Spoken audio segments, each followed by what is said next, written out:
మామూలుగా అందరూ మంచి చేయడం గురించి మాట్లాడుతూ ఉంటారు, కానీ ఈయన మాత్రం మంచి చేసి చాలామంది జీవితాలను ఉద్ధరించి బాగు చేసే తపనలో నిత్యం ఉంటూ ఉంటారు.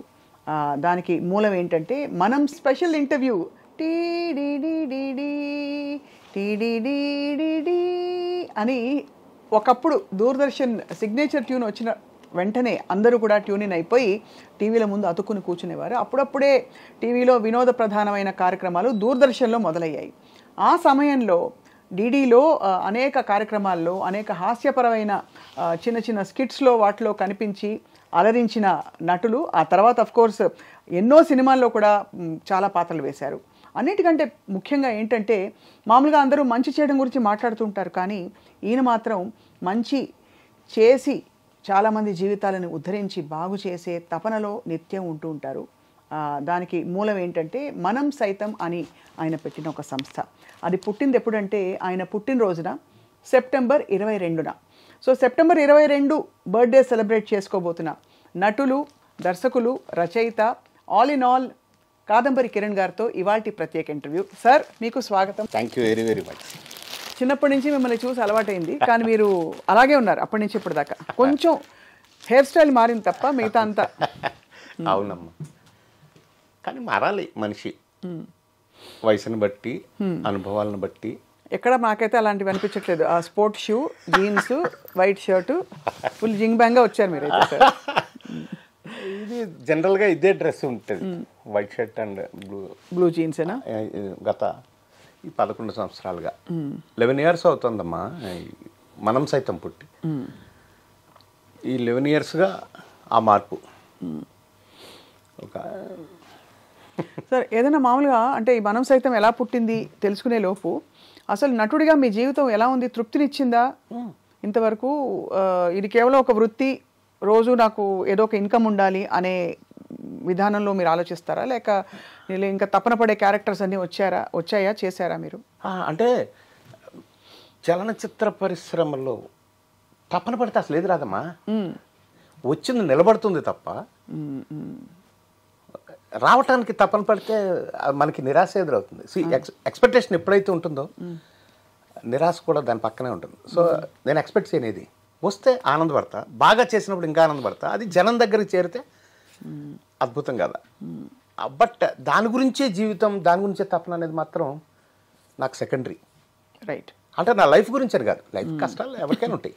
మోడీ గారికి ఉంటాయి, చంద్రబాబుకి ఉంటాయి, రేవంత్ అన్నకుంటే ఎవరికైనా ఉంటాయి. బట్ ఆ ప్రెషర్స్ వేరు, ఆ కష్టాలు వేరు. దాని నుంచి బయటపడటానికి అది వేరు. అది బట్ దానికి ప్రొఫెషన్కి సంబంధం లేదు. ప్రొఫెషన్ ఒక సంతృప్తికరమైనటువంటి ఒక ఫేజ్. అందులో సాటిస్ఫాక్షన్ పొందాలి, అది ధర్మం. అవును. బట్ మనకి సంతృప్తి ఏమిస్తుంది అనేది పాటించినప్పుడు అది ఆ జీవితం వేరు. అవును, కరెక్ట్. నేను అందుకనే మనం సైతంలో ఉన్నా. అందులో ఉన్న సంతృప్తి నాకు ఎందులో రాదు. నేను ఎక్స్పెక్ట్ కూడా చేయను. రోజు మనం సైతంతో మీకు ఏదో ఒక కనెక్షన్ ఉంటుందా సార్? అంటే కార్యక్రమాలు ఉంటాయమ్మా, ఏదో ఒకటి. అంటే ధనమూలం ఇదం జగత్ కదా. అంచేత ధనం తక్కువైనప్పుడు అప్లికేషన్స్ ఎన్ని ఉన్నా కానీ నేను కొంచెం సైలెన్స్ మెయింటైన్ చేయవలసి ఉంటుంది. అప్పుడు వాళ్ళు అనుకోవచ్చు, ఏంటి కాదంబరి ఫోన్ తీయట్లేదు, లేకపోతే అటెండ్ అవ్వట్లేదు, లేకపోతే ఆన్సర్ ఇవ్వట్లేదని. వాళ్ళకి చిరాకు, కోపం కూడా రావచ్చు, అసహ్యం కూడా రావచ్చు నా మీద. కానీ నాకు ఒక్క ఫోన్ కాల్ అటెండ్ చేయలేకపోతే, ఎవరికైనా హెల్ప్ అవసరమై ఫోన్ చేసినప్పుడు నేను పడే బాధ అంతే, నాకు నిజంగా చాలా కష్టం. సో ఎప్పుడైతే ఫండ్స్ తక్కువ ఉంటాయో ఆన్సర్ ఇవ్వలేము. ఇప్పుడు ఏదైనా ఒక హాస్పిటల్లో ఒక పని ఉందంటే వీలైతే హాస్పిటల్ దగ్గరికి వెళ్ళిపోతాం. పేషెంట్ని గవర్నమెంట్ హాస్పిటల్కి షిఫ్ట్ చేయగలిగితే గవర్నమెంట్ దగ్గరికి వెళ్ళిపోతాం, లేకపోతే అధికారుల దగ్గరికి వెళ్తాం. అలాగన్నీ చేయగలుగుతాం. బట్ మనమే అన్నీ చేయాలా అనే ప్లేస్ వచ్చినప్పుడు డబ్బు ప్రధానంగా ఉంటుంది కాబట్టి తప్పకుండా. అయ్యో, ఈ రోజుల్లో అందులో అసలు ఇలా ఎగిరిపోతాయి డబ్బులు, ఎన్నున్నా సరిపో. మనం సైతం కూడా నాకు ఇచ్చేవాళ్ళ దగ్గర కంటే పుచ్చుకునే వాళ్ళ దగ్గరికి ఎక్కువగా వెళ్తుంది. ఇచ్చేవాళ్ళ దగ్గరికి కొంచెం స్లోగా వెళ్తుంది. వాళ్ళు కూడా కొంచెం చూద్దాం. ఈ సంస్థ పుట్టాలంటే సార్ ఏదో ఒకటి జరుగుంటుంది మీ కళ్ళ ముందో, లేకపోతే మీరు చూసిన సంఘటనలు కావచ్చు మిమ్మల్ని ప్రభావితం చేసి. అవునమ్మా, మనం సైతం అనే సంస్థని పెట్టాలనే ఒక ప్రేరేపణ మీకు వచ్చి ఉంటుంది. సో ఎలా సార్? మనం సైతం, నేను పేదవాడినమ్మా, నాకు ఎటువంటి బలం లేదు. నేనంటూ ఇందాక మీరు చెప్పినట్టు టెలివిజన్ డే 1 నుంచి ఉన్న ఏకైక ప్రొఫెషనల్ యాక్టర్ టెక్నీషియన్ నేనే. I'm the very first professional in this Telugu television medium, అది గర్వంగా చెప్పగలను. కానీ మమ్మల్ని మేము డెవలప్ అప్పుడు టెలివిజన్ అనేది అంటే అవును మేమే డెవలప్ చేసుకుంటూ మమ్మల్ని మేము డెవలప్ చేసుకుంటూ తల్లితో పాటు పుట్టిన బిడ్డలం మేము. అంతే. అంటే మీకు అంటే అప్పుడు పద్ధతులు ఇది ఇలా ఉండాలి, స్పాన్సర్ ప్రోగ్రామ్స్ అంటే ఏంటో తెలియదు, కమిషన్ ప్రోగ్రామ్స్ తెలియదు, అవన్నీ తెలియదు.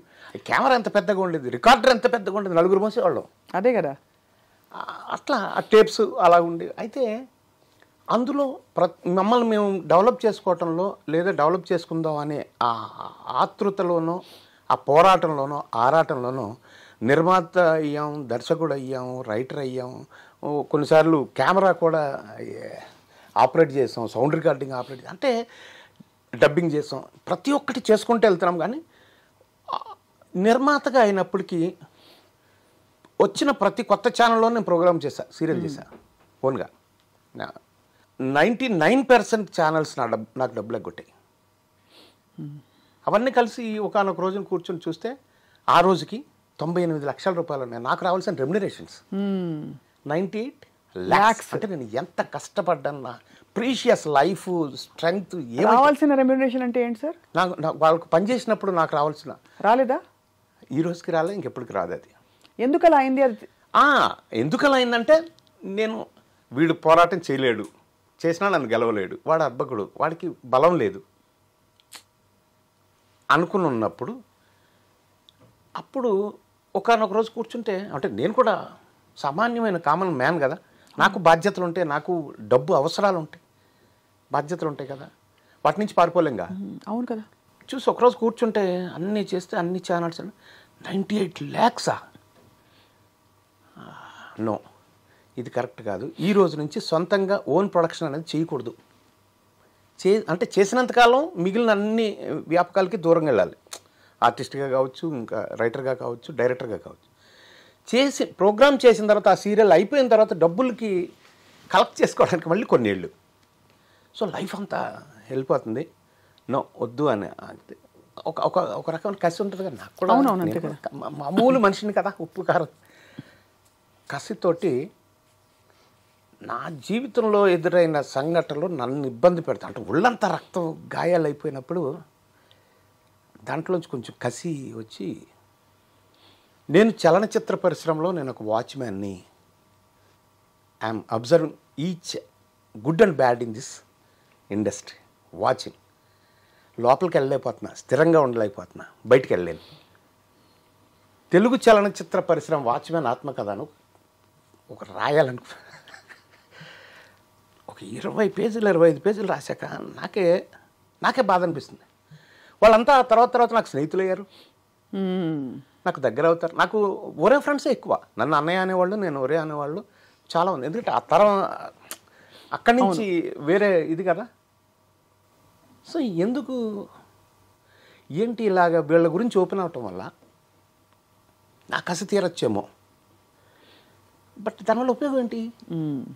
వాళ్ళ క్యారెక్టర్ వాళ్ళే చెప్పుకుంటారు ఫ్యూచర్లో ప్రజలకి, మనం ఎందుకు చెప్పటం అని అది పక్కన పెట్టి, మరి అట్లా నీకేంటి బలం ఏంటి? ఎస్, నా బలం నేను పెంచుకుంటూ వెళ్ళాలి, నా కుటుంబం నాకు అండగా ఉండాలి అని. నువ్వు పేదవాడు అవటం వల్ల కదా నీకు, పేదవాళ్ళకి సాయం చేయడం వల్ల నీ కుటుంబాన్ని పెంచుకో, ఆ పేదవాడు నీకు ఫ్యామిలీ అవుతాడు అన్న ఆలోచన మనం సైతం అన్న పేరు. ఇప్పుడు వాళ్ళకి నిజంగా ఒక పేదవాడికి అంత మంచి హెల్ప్ అందింది అని అతను చెప్పే నాకు కృతజ్ఞత ఏదైతే ఒక లుక్లో ఉంటుందో, ఒక కంటి చూపులో ఉంటుందో, అది చూసిన రోజు ఎంత ప్రశాంతంగా ఉంటుందో తెలుసా నాకు. నేను చేసిన హెల్ప్ చిన్నదే కావచ్చు, అసలు నా స్టేట్మెంటే చేతనైన సాయం కోసం ఎప్పుడైనా ఎక్కడైనా మనం సైతం ఎవరికైనా చాలా అప్పుడు నాకు ఎస్, ఇది కదా జీవితం, ఇది కదా నా లైఫ్, ఇది కదా నేను తృప్తిగా ఉన్నటువంటి, ఇది కదా.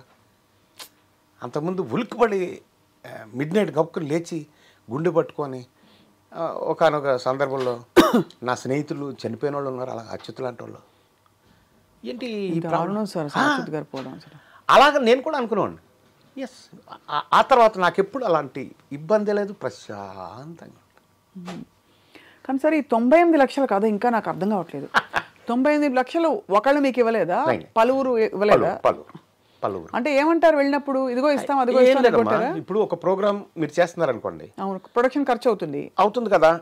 ముందు మనమే ప్రొడ్యూసరే పెట్టాలిగా. అవును. పెట్టిన తర్వాత వాళ్ళు ఛానల్కి ఎలా ఉంటుందంటే నీ ప్రోగ్రామ్ రేటింగ్ రావటం లేదు అనేది ప్రధానమైన ఒక సాకు. మంచి చాకు అది. రేటింగ్ రావటం లేదు, నెక్స్ట్ వీక్ నుంచి తీసేస్తున్నాం అంటారు. గప్పుకుని కాళ్ళ వెళ్ళ పడతాం, ఇంకా 1 వీక్ ఉంచుతాం అంటారు. ఆ 1 వీక్ తర్వాత ఒక ఓచర్ ఇస్తారు. ఫుల్ అండ్ ఫైనల్ పేమెంట్ అని ఒప్పుకుంటే, ఇగో నీకు 20 లక్షలు రావాలి, 2 లక్షలు ఇస్తా అని ఒప్పుకొని రాసిస్తే 2 లక్షలు వస్తాయి. ఆ 2 లక్షలకే మనం చాలా జీవితం మారుతుందనే ఫీలింగ్లో ఉంటాం. బోళ్ళంతా మళ్ళీ వాళ్ళకి ఇవ్వాలి కదా, టెక్నీషియన్స్కి. అవును కదా, వాళ్ళ బాకీలు. అలాగా అందులో నా రెమ్యునరేషన్స్ ఉంటాయి, నా లాభాలు ఉంటాయి. సో అవన్నీ అలాంటివన్నీ కలుపుకుంటే. సో అలా మీరు ఒక పీరియడ్ ఆఫ్ టైం ఇది అవునమ్మా, అవును. అంటే పెద్ద పెద్ద ఛానల్ సంస్థలు ఎవరైనా అంటే మీరు పేర్లు చెప్పట్లేదేమో. అదే ఎందుకు అవసరం అంటే చెప్పేచ్చు. అంటే కేబుల్ అంటే నెట్వర్క్ నుంచి శాటిలైట్ నెట్వర్క్ వరకు నేను ప్రోగ్రామ్ ఏదైతే సీరియల్ చేస్తున్నా ఆ సీరియల్ అన్నింటిలో నాకు నష్టమే జరిగింది. అంటే ఎక్కువగా ఇవే ఉండేవి, ఈటీవీ, జీటీవీ ఇవే కదా. ఈటీవీ ప్రోగ్రాము ఇప్పుడు మనం చేయలేదు. అదే మట్టి మనిషి ఒకటి చేస్తాం, అది ఫ్రెండ్స్ తోటి చేస్తాం, అది వేరే ప్రారంభం. కానీ వేరే ఛానల్స్ వాళ్ళే కొట్టేశారు. ఏ దశకంలో సార్ ఇది?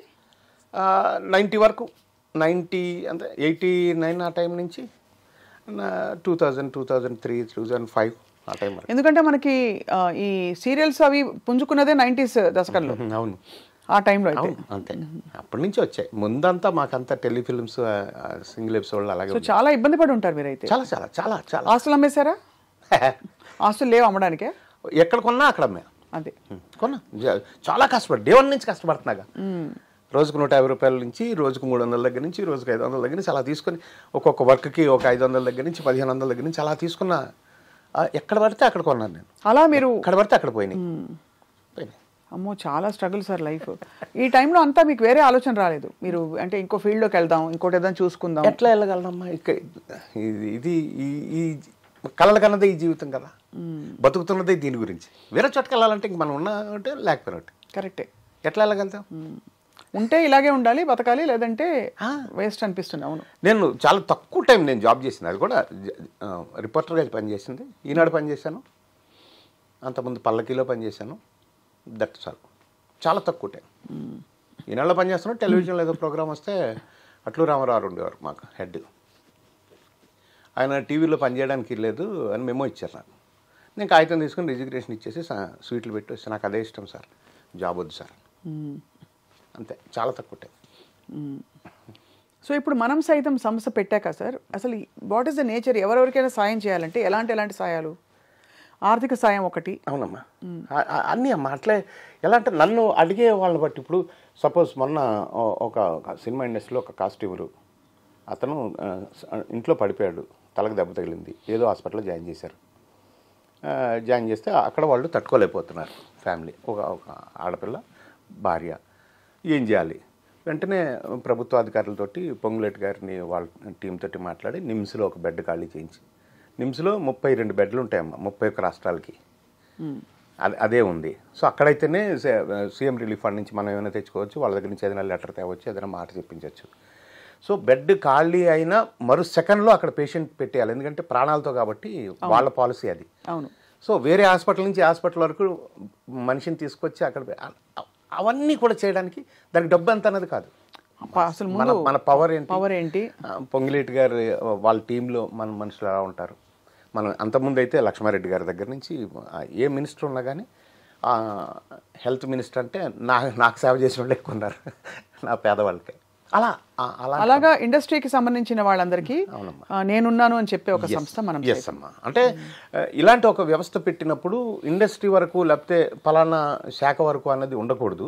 కాబట్టి ఎవరికైనా ఉంటుంది. ఎక్కువగా నా చుట్టూరు పేదవాళ్ళు ఇండస్ట్రీ వాళ్ళు ఎక్కువ ఉంటారు కాబట్టి వాళ్ళకి ఎక్కువ లబ్ధి అవుతుంది. ఇప్పుడు కేరళ ఫ్లడ్స్కి ఇంతకుముందు వచ్చినప్పుడు అక్కడికి వెళ్ళి పనిచేసి వచ్చాం, తిత్లీ తుఫాన్కి వెళ్ళి పనిచేసి వచ్చాం, కర్నూలు ఫ్లడ్స్కి వెళ్ళి పనిచేసి వచ్చాం. బట్ ఆర్టిస్టులు టెక్నీషియన్స్ ఇండస్ట్రీ వాళ్ళకి అట్లా లేదమ్మా, ఎవరికైనా ఇస్తారు, సమాజంలో ఎవరికైనా.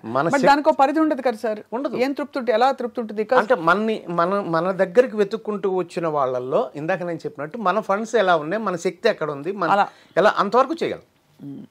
ఇప్పుడు ఆంధ్రాలో ఇప్పుడు ప్రస్తుతం మనం చేయలేము, నేను దూరం అయిపోయిన వాళ్ళకి చేయలేం కాబట్టి. బట్ ఏమైనా చేయగలిగితే మళ్ళీ వాళ్ళకి కూడా చేస్తాం, ఎక్కడైనా చేస్తాం, సమస్య లేదు. బట్ చేసే మనకి దమ్ ఎంత ఉంది అది అంతే. చాలా అంటే దీనికి చాలా శ్రద్ధ కావాలి ఫస్ట్ ఆఫ్ ఆల్. అవునమ్మా. అండ్ ఒక అంకిత భావం కావాలి. ఎందుకంటే తిరిగి చూసుకుంటే మనకు వచ్చేది ఏముండదు. ఏదో కొంతమంది పొలిటికల్ లైన్లోకి వెళ్ళే వాళ్ళకి అంటే ఇది ఒక మెట్టులాగా పనిచేస్తుంది. కానీ మీరు ఎప్పుడు దీని గురించి పెద్దగా ఎక్కువ మాట్లాడుకుని నేను ఎప్పుడు చూడలే. అవును, ఏమాత్రం ఉండదమ్మా. అంటే ఇప్పుడు మన కామెంట్ చేయాలంటే కామెంట్ చేసే వాళ్ళని వాళ్ళకి ఆన్సర్ చెప్తూ కూర్చుంటే టైం వేస్ట్. లేకపోతే ఇంకోళ్ళు ప్రపంచంలో ఎవరైనా కామెంట్ చేస్తారు కదా, మంచి పని చేస్తుంటే ఎక్కువగా చేస్తారు. సో నేను అసలు పట్టించుకోను. నేను వాళ్ళని అసలు నేను ఏ పేదవాడికి హెల్ప్ చేయాలి వేళ అంతే. రోజు చేస్తున్నారు సార్ అప్పటి నుంచి? అంతే. సుమారు ఎంత సార్, ఎన్ని వేలు అలా అవుతుంది రోజు కానీ చెప్పాలి అంటే? నెలకి ఇంత మేము ఇవ్వగలుగుతాం. కరోనాలోనే ఓన్లీ కరోనాలో 50,000 కుటుంబాలకు నేను గ్రాసరీస్ ఇచ్చాను. బాబా 50,000 మంది కుటుంబాలకు ఇచ్చాను. ఎంత వాళ్ళు మీ మనసులో మిమ్మల్ని దీవించుకుని ఉంటారు. డెఫినెట్గా చాలా ఇప్పటికి చాలామంది నేను అంటే అదే కాకుండా ఆర్థిక సహాయం కూడా. ఇప్పుడు నేను ఏ యూనిట్లో షూటింగ్ చేస్తున్నా 5 నుంచి 10 మంది మధ్యలో ఉంటారు బెనిఫిషియర్స్ ఆ సెట్లో. ఒకళ్ళు వచ్చి నాకు పలానప్పుడు అది చేశారు, నాకు పలానప్పుడు ఇది చేశారు, లేకపోతే నాకు బియ్యం ఇచ్చారు, లేకపోతే ఏదో ఒకటి. మినిమం 10 మంది ఉంటారు, 5 నుంచి 10 మంది ఉంటారు. ఎంత గొప్ప జీవితం సార్. ఈ మధ్యలో మరి మీ కుటుంబం మీ ఖర్చులకి, మీ ఇంకా జీవనోపాధికి ఎలా మీరు ప్లాన్ చేసుకున్నారు మీ లైఫ్లో? ఒకవైపు ప్రొడక్షన్ వర్కౌట్ అవ్వలేదు, డబ్బులు ఎగ్గొట్టారు, అందరినీ వెళ్ళి అడగలేకపోయారు. అడగలేదు అసలు? ఎవరైనా అడిగారా? అడుగుతాం. చూసినట్టునే అక్కడుండే టెలిఫోన్ కింద పాడేసే వాళ్ళు ఉంటారు, కళ్ళజొల్లి సిరిసే వాళ్ళు ఉంటారు. అలా కూడా అంటే మమ్మల్ని చూసినప్పుడు ఆ ఇరిటేషన్ నుంచి అరే సార్ కోపం మీద ఉన్నారని వెళ్ళిపోతాం అంతే. అయ్యే బాబోయ్, మీరు చెప్తుంటే ఎన్ని చూసాం తల్లి, ఎన్ని చూసాం. అంటే వచ్చేవాడు కూడా కంగారు పడతారుగా. అరే వీళ్ళందరూ ఎవరు సార్? ఛానల్ యజమానులా? నాకు డబ్బులు ఇవ్వాల్సిన వాళ్ళు. అంటే అలా కాదు, నేను అడిగేది ఏంటంటే డబ్బులు ఇవ్వాల్సిన వాళ్ళు. అంతే అంతే అంతే యజమానులు అదే ఎవరైతే ఆ సీట్లో ఉంటారో ఇవ్వమని చెప్పేశారా? ఇంకా మీకు లేదు, ఫుల్ అండ్ ఫైనల్ పేమెంట్ రాసేసాం కదా అంతే. అలా రాసే ముందు ఈ సీన్స్ అన్నీ ఉంటాయి అన్నమాట. ఓహో. రాసిన తర్వాత ఇక వాడు ఇవ్వడు, ఎట్లా చచ్చిపోతాం, ఎలా మనకు ప్రెషర్ అవుతుంది. మనం ఈ లోపల మనం అక్కడ వేషాలు వేసి సంపాదించిందో లేకపోతే ఉండదో ఏదో తెచ్చి దొంగతనంగా కొంత అప్పులు గట్టిగా అడిగి కూడా ఒకటి ఉంటాడు కదా పాప, వాడికి ఏదో కష్టం ఉంటుంది కదా, వాడికి ఇచ్చి అడగని వాడికి కొంచెం ఆగి ఈ కనీసం ఇదైనా వస్తుందేమో అని అలా మనకి ఇవ్వాల్సిన డబ్బును బాగా ఎక్కువ చేసి ఇచ్చే డబ్బును బాగా తక్కువ చేసి ఆ బ్యాలెన్స్ ఎక్కువైన తర్వాత కట్ చేస్తాం. ఇవన్నీ ఒకవైపు అయితే మీకు యాక్టింగ్లో కూడా రెమ్యునరేషన్స్ ఎగ్గొట్టడం ఉంటాయి? మ్యాక్సిమం ఉండవు, 1-2 ఉంటాయి, మ్యాక్సిమం ఉండవు. ఎందుకంటే రాను వచ్చిన తర్వాత ఇక నాకు ఒక మేనేజర్ గారు ఓ పెద్ద ఆయన ఉంటారు, ఆయన కలెక్ట్ చేసుకుంటాడు. కొంచెం అది ఇబ్బంది లేదు, అదే భుక్తి. మీరు చేస్తున్న ఈ మనం సైతము మీ సహా ఈ తోటి సినిమా పరిశ్రమ మిత్రులు కానీ, పెద్దవాళ్ళు కానీ, అగ్ర హీరోలు కానీ, అగ్ర దర్శకులు కానీ వాళ్ళు ఏమంటారు సార్ మిమ్మల్ని? చాలా చాలా మంచి బాగా సపోర్ట్ చేస్తారమ్మా. ఇప్పుడు వివి వినాయక్ గారు, కొరటాల శివ గారు, ఇలాంటి డైరెక్టర్సు, అనిల్ రావిపూడి, వక్కంత వంశీ, ఇలా రామ్ జోగే శాస్త్రి గారు, ఇలాంటి వాళ్ళు పిలిచి నాకు నా అకౌంట్లో డబ్బులు వేసి, ఇక నీ అకౌంట్లో డబ్బులు వేసాను, నువ్వు ఇది పంచు, ఇలా చెయ్యి, ఇలా కష్టం చెయ్యి, నీకు చేరితే బాగా చేరుతుంది పేదవాడికి అని అలా. చిరంజీవి గారు కూడా ఇంటికి పిలిచి ఒకసారి 2 లక్షల రూపాయలు ఇచ్చారు నాకు. ఎంత? 2 lakhs ఇచ్చారు, ఇంటికి పిలిచి ఇచ్చారు. ఎప్పుడు చాలా కాలం, ఒక 7 years అవుతుంది. అట్లా వాళ్ళంతా అలా చేసిన వాళ్ళే, బన్నీవాస్ గారు కానీ అలాంటి వాళ్ళంతా అలా పెద్దవాళ్ళ సపోర్ట్ ఉంటుంది. చదలవాడ శ్రీనివాసరావు, చాలామంది అలా అంటే ఇప్పుడు సడన్గా చెప్పలేకపోవచ్చు, బట్ అదే అర్థమైంది. అంటే వాళ్ళ వైఖరి ఎలా ఉంటుందని సపోర్ట్ ఉంటుంది. రాను ఏంటంటే వాళ్ళకి కూడా ఒత్తిళ్ళు ఉంటాయి కదా, వాళ్ళ తాలూకు మనుషులకు వాళ్ళు చేయటం. ఇప్పుడు జనరల్గా ఏమవుతుందంటే, ఇప్పుడు నువ్వు ఉన్నావమ్మా, నీకు మేకప్ వేసేవాళ్ళు, నీ అసిస్టెంట్లో, నీ కార్ డ్రైవరు, మీ ఇంట్లో పని చేసేవాళ్ళు, నీకు అసిస్టెంట్స్, వాళ్ళని సేవ్ చేయడానికి ఒక స్టార్ ఎవరైనా చూసుకుంటారు. నాకు అలా కాదుగా, నాకు వచ్చిన వాళ్ళంతా నా ఫ్యామిలీ అని, పేదవాళ్ళే నా ఫ్యామిలీ అని చెప్పే మనిషిని కదా. అవును. సో వాళ్ళు అందులోనే ఉండిపోతారు. నాకు ఆ పరిధులు లేవు. చాలా అసలు స్ట్రగుల్స్తో కూడిన సక్సెస్ఫుల్ జీవితం ఇది. అవునమ్మా. అంటే ఎందుకంటే సక్సెస్ఫుల్ బికాజ్ ఇంతమంది జీవితాలు మీరు తాకారు కాబట్టి, తాకుతున్నారు, ఇంకా కంటిన్యూ అవుతుందని చెప్పి. సో మీ నటన జీవితం ఎలా కొనసాగింది సార్? మీరు వెతుక్కోకుండా రోల్స్ వస్తున్నాయా మీకు? వెతుక్కోకుండానే ఉంటాం. ఎప్పుడైనా అడిగితే రాదమ్మా. మీరు ఏది అడిగి రాలేదు? ఏదైనా సరే, ఏ అవకాశమైనా సినిమా ఇండస్ట్రీలో అడిగితే రాదు. కానీ ఇంతమంది నటులలో అందులో మీరు వేసే క్యారెక్టర్స్లో ఆ స్లాట్లో చాలా మంది ఉంటారు. కాదంబరి కిరణ్ గారు వాళ్ళ మనసులో తట్టాలి, వెంటనే స్ఫురించాలంటే మీరు ఎలా తట్టిన వాడికే కదా నేను వెళ్ళి పనిచేసేది. దాంతో సాటిస్ఫై అయిపోవడమే అంతే. ఇప్పుడు నేను ఒక మంచి వేషం చేస్తాను అనుకోమా, అది ఆల్రెడీ ఇప్పుడు ఒక స్క్రిప్ట్ రాసే రైటరు, ఆ రైటర్ చుట్టూరా ఉండే టీము, ఒక అసిస్టెంట్ డైరెక్టర్స్ వాళ్ళందరూ టీము, ఒక మేనేజర్స్ వాళ్ళందరి టీము, డైరెక్టర్ ప్రొడ్యూసర్ దగ్గర వీళ్ళందరూ ఉంటారుగా. అవును. వాళ్ళందరూ రెగ్యులర్గా అన్ని సినిమాలు చూస్తుంటారు. నేను రెగ్యులర్గా ఇప్పటికీ ఇండస్ట్రీలో ఉన్నాగా, నా సమకాలీకులు చాలామంది ఇళ్లలో ఉండిపోయారు, కొంతమంది చచ్చిపోయారు. బట్ నేను అలా కాదు, ఈ రోజుకి నేను పనిచేస్తూనే ఉన్నా.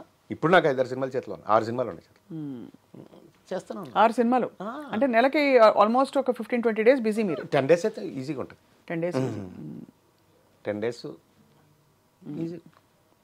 మీరు అత్యంత స్ట్రగుల్ పడిన సమయం, ఈ 98 లక్షల కథ నాకు ఇంకా అసలు బుర్రకెక్కట్లేదు, బాగా నాకు కూడా కోపంగా ఉంది, నాకే అన్ని విసిరేలే ఉంది. మీరు అంటే మీకు అంతమంది ఎగొట్టారంటే it is not easy. First of all sir, డబ్బులు పోగొట్టుకోవడం ఒకటి, రెండోది మనం ఇంత కోల్పోయాము, మనని ఇంతమంది మోసం చేస్తారనే ఫీలింగ్ ఎవరు తట్టుకోలేరు. అవును. ఆ కసి, నేను అదే ఆ కసిలోంచి నన్ను మోసం చేసిన వాడిని ఇంకా ప్రేమగా పలకరిస్తాను నేను ఇప్పుడు. నన్ను ఎవడైతే ఇంకా వాళ్ళు వచ్చి ఉన్నారు కదా, నేను ఇంకా బతికే ఉన్నాగా. మీరు ఓకే వాళ్ళు వచ్చి ఉంటారు. నేను అదే చెప్పాను ఇందాక, రాసినప్పుడు కొంతమంది ఒరే ఫ్రెండ్సే, కొంతమంది ఇంకోటి వాళ్ళైనా, లేకపోతే అవకాశాల్లో నన్ను అవమానాలు చేసినా, ఏం చేసినా కానీ. ఇప్పుడు నేను మధ్యలో ఒక మంచి ప్రోగ్రామ్ చేస్తా ఉన్నప్పుడు నాకు ఫిల్మ్ డైరెక్షన్ అవకాశం వచ్చింది. అది నేను ప్రమోషన్ అనుకున్నా. నేల మించి వచ్చాము, ఫస్ట్ ఫ్లోర్ టెలివిజన్ ఉంది, సెకండ్ ఫ్లోర్ ఫిల్మ్ వచ్చింది, సెకండ్ ఫ్లోర్ వరకు వచ్చాం కాబట్టి పడితే ఫస్ట్ ఫ్లోర్లో కదా పడతాం, ఏం పర్లేదులే అని చేశా. కానీ సెకండ్ ఫ్లోర్ నుంచి పడితే భూమి ఆకర్షణ శక్తికి పాతాళానికి పోతామని తెలియదు మనకి, పడిపోవడం జరిగింది. అప్పుడు నీలాంటి ఫ్రెండ్స్ ఎవరైనా దగ్గర నన్ను గుర్తుపడతారు, లేకపోతే నాకు గౌరవిస్తారు, నన్ను అభిమానిస్తారు అనే వాళ్ళ దగ్గరికి వెళ్ళి, అరే నాన్న వేషంరా, అరే ఊరే అనలేం అవతల. అలాంటప్పుడు ఏంటి ఈ ఫెండర్లో చూసి ఫోటోలు దిగటం డైరెక్షన్ అంటే, ఆ ట్రాలీ చుట్టూరు ఎలా ఉండదు, అదే డైరెక్షన్ అంటే అని ఎక్సెక్కాలు చేసిన వాళ్ళు కూడా ఉన్నారు. బాధపడాలి, తప్పదు, అంచేత వెళ్ళలేము. అందుకనే ఈ ఒరే అనే పదానికి ఇండస్ట్రీలో డార్లింగ్ అనే మాటను కనిపెట్టడం ఇన్ ద సెన్స్ వాడుకలో పెట్టింది నేను. అంటే మరీ ఒరే అని అలా అసహ్యంగా అనప్పుడు నా దగ్గర పనిచేసిన పిల్లలు 26 మంది ఫిల్మ్ డైరెక్టర్లు ఈరోజు ఉన్నారు నా దగ్గర అసిస్టెంట్లుగా పనిచేసిన పిల్లలు. వీళ్ళల్లో కొంతమంది కోట్లు తీసుకుంటున్న వాళ్ళు కూడా కొంతమంది ఉన్నారు. కానీ మీకు జరగలేదు అన్యాయం? నేను వెళ్ళి ఒరే అనలేను, నన్ను ఒరే అంటాడేమో అని అతను భయం.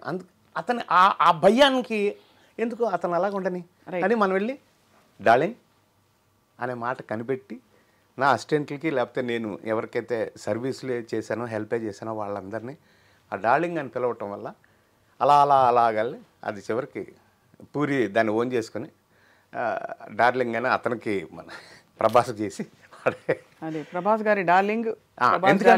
ఆ మాట నేనే. ఎందుకంటే అంత విస్తృతంగా నా దగ్గర సహాయం చేసిన వాళ్ళు, నేను సహాయం చేసిన వాళ్ళు, నేను హెల్ప్ చేసిన వాళ్ళు, నేను పెంచిన మొక్కలు అంత విస్తృతంగా పెరిగారు కాబట్టి నాకు. సో మీరు సినిమా డైరెక్షన్ చేయడం అనేది మీకు బెడిసి కొట్టింది బాగా? అంతేగా, అంతే. కారణం ఏంటంటారు సార్? అది సక్సెస్ అవ్వలేదుగా. ఏమనుకోకు, హ్యాపీ కూర్చోండి, కంఫర్టబుల్గా కూర్చోండి అమ్మా. అయితే అంతే, అది సక్సెస్ కొడితే ఏముంది. ఇప్పుడు అది 100 రోజుల సినిమా ఆడింది అనుకోమ్మా, నా జీవితం వేరు కదా. అది 1 వీక్ ఆడింది కాబట్టి కదా మనం. దాని చావుకు కూడా బోల్డ్ మంది వస్తున్నారు కదా అలా సక్సెస్ కాని వాళ్ళు, 2వ సినిమా అటెంప్ట్ చేస్తున్నారు, 3వ సినిమా అటెంప్ట్ చేస్తున్నారు. అలాగా నాకు 16 కథలు చేసుకున్నాను. ఈవెన్ అక్కినేని నాగార్జున గారి దగ్గర నుంచి ఆలీ వరకు ఒక నాగార్జున గారి దగ్గర బావ ఎలవబుల్ మ్యాన్ ఓన్లీ నాగార్జున 1.5 years ఆ కథ దాని మీద తిరుగుతూనే ఉన్నాం. బ్రహ్మానందం గారితో సిటీ లైట్స్ సైలెంట్ మూవీ దాంతో అలా తిరుగుతూనే ఉన్నాం. ఇంకోళ్ళు ఎవరితోనో బాబుమోహన్ గారి అబ్బాయితో ఏదో చేయాలని బాబుమోహన్ గారితో వారితో అలా తిరిగాం. ఈ హీరోలు ఎవరు ఇవ్వట్లేదు వెంకటేష్ బాబుతో ఏదో అట్లా తిరిగాం. అంటే ఇవన్నీ సంవత్సరం 6 నెలలు 8 నెలలు ప్రాసెస్ ఉంటుంది. ఎంత జీవితం ఉంటుంది. హీరోలు ఎవరు ఇవ్వట్లేదని రమ్యకృష్ణ గారితో గజ్జల గుర్రం అనే ఒక కథ, హీరో కమెడియన్స్ రమ్యకృష్ణ గారు, అదొక 2 years అంత ప్రాసెస్ అవుతుంది. సో ఆ ప్రయత్నాలు నేను ఏది మానుకోలేదు, ఆపుకోలేదు. కానీ ఇంకా కొన్నాళ్ళ తర్వాత అంటే ఈ మనం సైతం వచ్చే ముందు వరకు ప్రయత్నం అనేది ఎప్పుడు ఆ క్రియేటివ్ ఇప్పటికీ నేను ఎప్పుడైనా రాత్రి నిద్ర పట్టకపోతే చక్కగా కూర్చొని మంచిది ఏదైనా రాసుకుంటూ కూర్చుంటా. అంటే దాని ప్రయత్నము దాని జీవితము ఉంది, అవకాశం అనేది.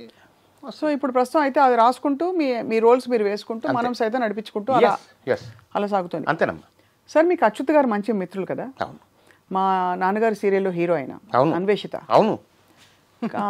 ఆయన సడన్ గా చనిపోవడం చాలా బాధ కలిగించింది చాలా మందికి. ఎలా జరిగింది సార్ అంతా? అంటే అతను కష్టాల్లో ఉన్నారా? ఆరోగ్యాన్ని కేర్ చేసేవాడు కాదు, కష్టాలు అనేది ఏం లేదు, అతను కంఫర్టబుల్గానే ఉన్నాడు. బట్ ఏంటంటే ఆరోగ్యాన్ని అసలు పట్టించుకునేవాడు కాదమ్మా అతను అంటే ఇప్పుడు సపోజ్ కూర్చున్నాం అనుకో, మిరపకాయ బజ్జీలు తినేవాళ్ళం. 4 ప్లేట్లు తెచ్చారనుకో, 2 ప్లేట్లు నా దగ్గర 2 ప్లేట్లు వాడి దగ్గర ఉంటాయి కదా, నాకు ఒకటే పెట్టేవాడు. మేమిద్దరం మిరపకాయ బజ్జీలు తిన్నాం అనేవాడు. వెన్న, జీడిపప్పు, లేకపోతే ఇంకోటి స్వీట్లు, అంటే వాళ్ళకి అలా ఇష్టం. చల్లటి కూల్ డ్రింక్, చల్లటి వాటర్ కూడా చాలా డేంజర్ అమ్మా ఇప్పుడు. చల్లటి కూల్ డ్రింక్ తాగేవాడు. అట్లా ప్రెషర్స్ ఉంటాయి కదా. అతను వినైల్ ప్రింటింగ్ ఒక కంపెనీ ఏదో అనుకున్నాడు ఫ్రెండ్ తోటి, న్యూస్వీడ్ అతను.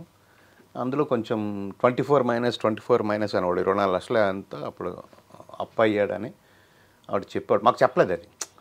24 లక్షలు అప్పుడు ఎవరు అప్పయ్యారు? ఈయనే అప్పయ్యారా అని తెచ్చాడు, ఆ ప్రాసెస్కి తీసుకొచ్చాడని చెప్పేవాడు. మేము అంతలో న్యూస్వీడ్ వెళ్ళాం.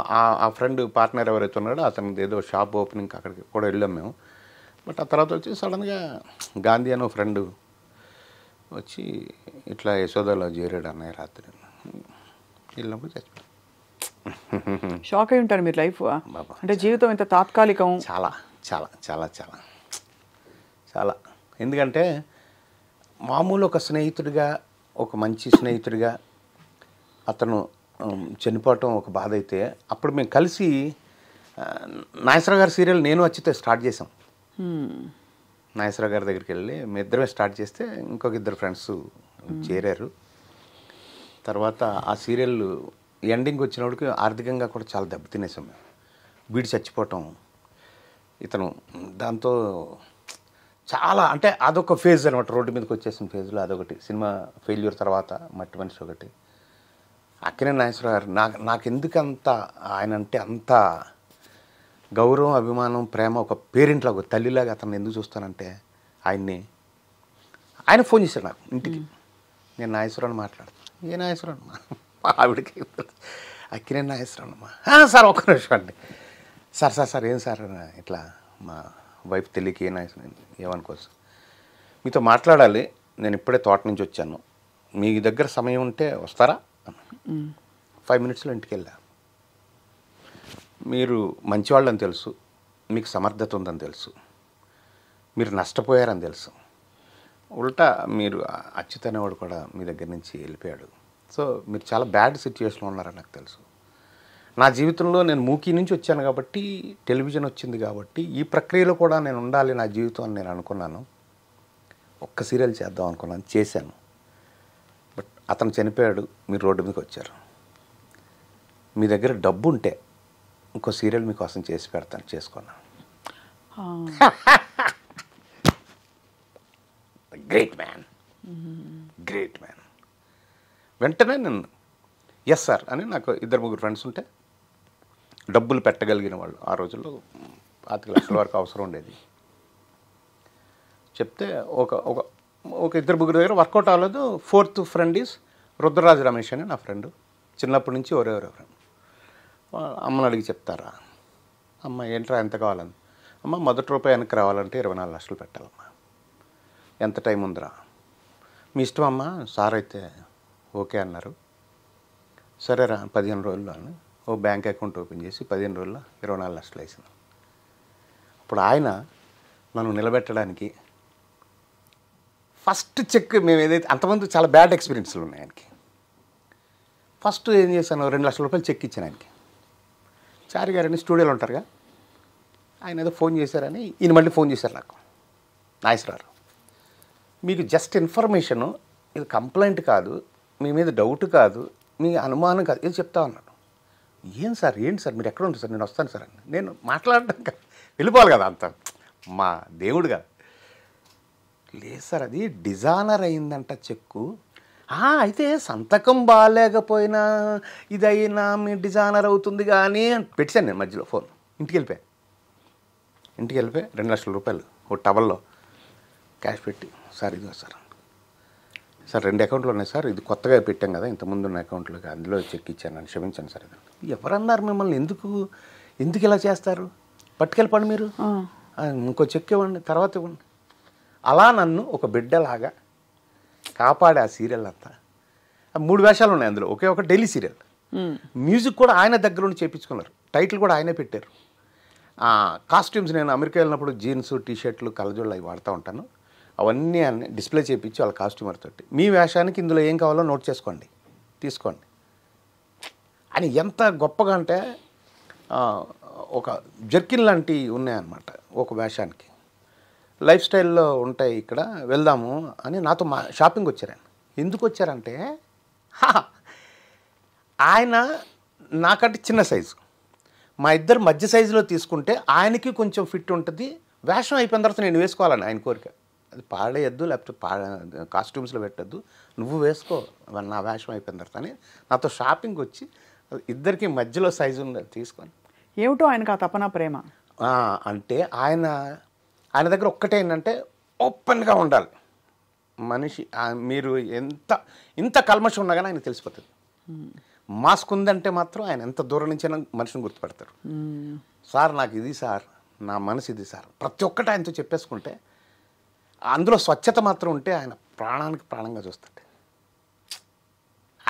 నాకు టిఫిన్ పెడితే చట్నీ వేసేవారు ఆయన వాళ్ళ ఇంట్లో, అంత క్లోజ్. దాన్ని ఏంటో నా మీద నమ్మకం అంతే.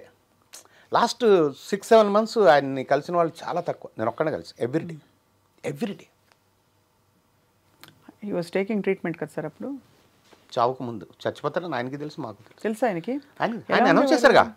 అదే, బట్ ఆయన అంటే ఏమనేవారు, ఏముందండి మనం హీరోలు కదా అలాగే పోతాం.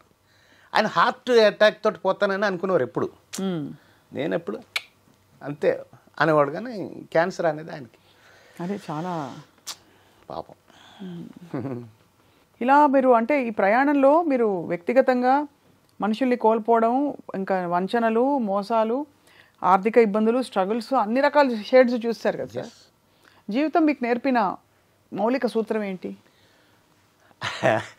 అంటే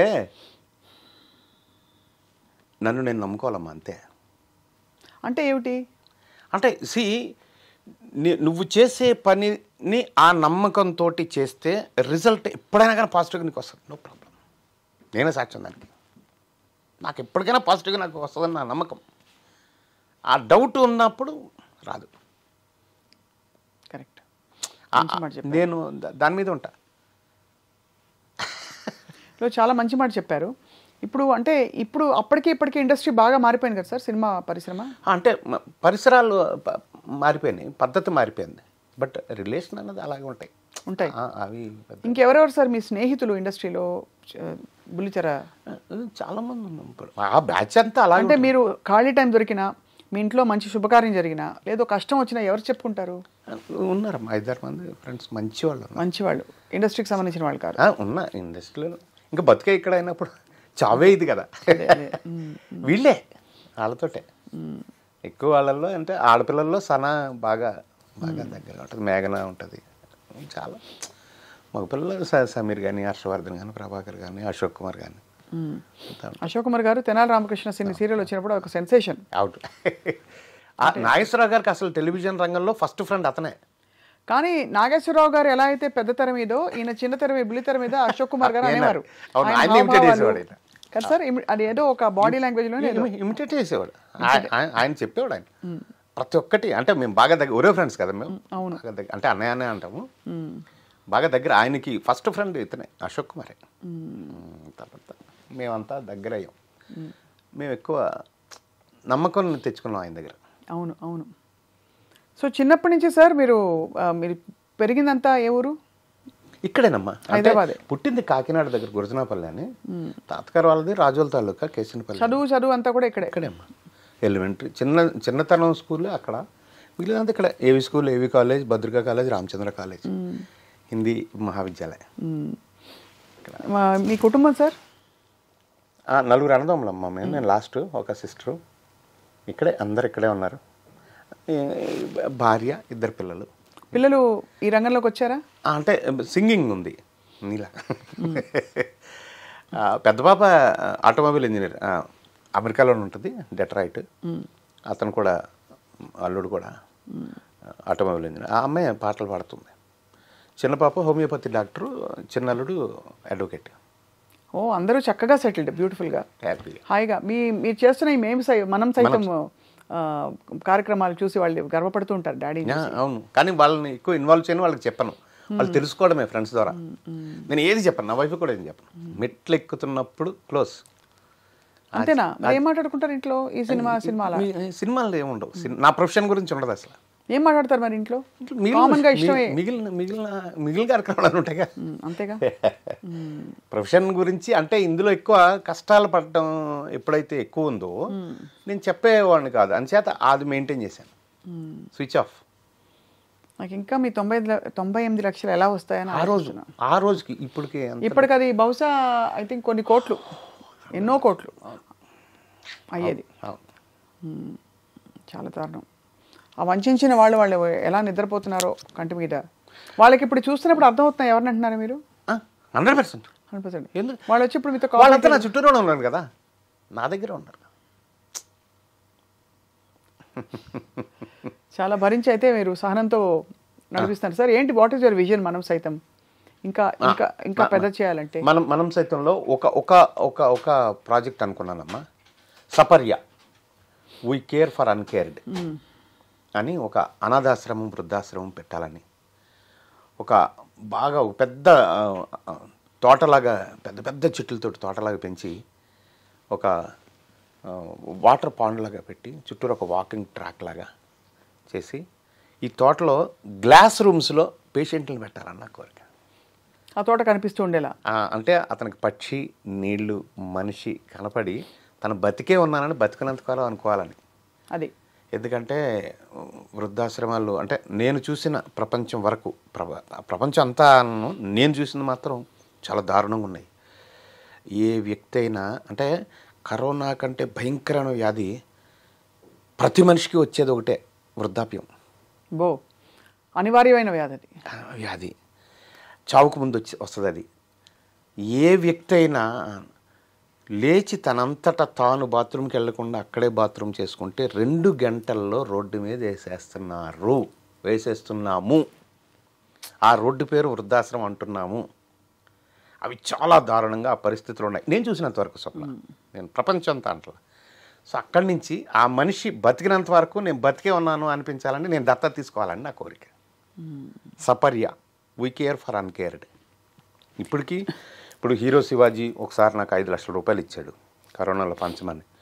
నేను ఇంకో 3 లక్షల రూపాయలు వేసి ఒక అంబులెన్స్ చేయించా, ఒక బండి కొని. అలాగే ఒక అంబులెన్స్ తిరుగుతుంది. అలాంటి అంబులెన్స్లు ఇవన్నీ కూడా మనకు ఉన్నాయి. సో మీలాంటి అందరి విష్ ఉంది. సో అందరినీ చుట్టూరా పెట్టుకొని ఆ ఆశ్రమాన్ని నడిపి అందులోనే అని నా కోరిక. అయ్యో లేదు, చాలా గొప్ప సంకల్పం. ఇంకా మీరు ఇంకా తీయాల్సిన సినిమాలు ఉన్నాయి. అవును. ఆ 98 లక్షలు వసూలు చేయాల్సిన సమయం రావాలి. భగవంతుడు. అది రకరకాలుగా వసూలు చేయండి సార్. అవును. మీకు రావాల్సిన సక్సెస్ ఇంకా రాసి పెట్టింది బోర్డు అంతా. కాబట్టి మీరు తప్పకుండా మీరు ఇంకా సినిమాలు తీస్తారని నా నమ్మకం, అందరి నమ్మకం. సో ఇప్పుడైతే 4-5 ఫిల్మ్స్ చేస్తున్నారు మీరు? చేస్తున్నాను రెగ్యులర్గా. నాకు వేషాలు రెగ్యులర్గా ఉన్నాయి. ఇప్పుడు రవితేజ 75 కూడా అది ఆయనకు వచ్చే దెబ్బ తగిలి కొంచెం పోస్ట్ పోన్ అయింది ఆ సినిమా కూడా.